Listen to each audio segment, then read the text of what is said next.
ఆయనైతే టైలరింగ్ నేర్చేసుకున్నాడనమాట. ఇక అన్నీ కుట్టేస్తున్నాడు. ఇక మాకు ఏ టెన్షన్ లేదు. అమ్మ బాబాయ్ చూసారా ఎంత ఓవర్ యాక్టింగ్ చేస్తున్నాడో! నిజంగానే కుట్టేటట్టు టేప్ మొత్తం పైన టేప్ వేసుకొని కింద కాళ్ళు పెట్టేసి దాన్ని తిప్పుతా ఉన్నాడు. చేతులు ఎక్కడ సూదిలో పడిపోతుందేమో అని నాకు భయమేసి ఎంత వద్దని చెప్పినా అటు తిరిగి ఇటు తిరిగి ఆ మిషన్ దగ్గరికే వెళ్తున్నాడు.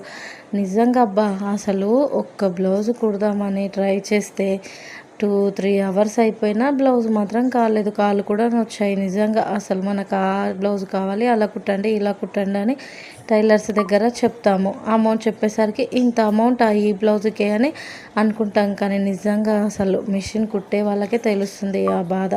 ఫస్ట్ టైం ఏదో అలా ట్రై చేస్తేనే నా కాళ్ళు మొత్తం నొప్పులొచ్చాయి. అస్సలు కుదరలేదు బ్లౌజ్. అటు ఇటు ఎన్నెన్నో ప్రయత్నాలు చేసి ఎటో అలా అయిపోయింది. అస్సలు రాలేదు. మళ్ళీ ట్రై చేయాలి. కానీ మా అయ్యనైతే వచ్చి మంచిగా మిషన్ దగ్గరనే ఉంటున్నాడు.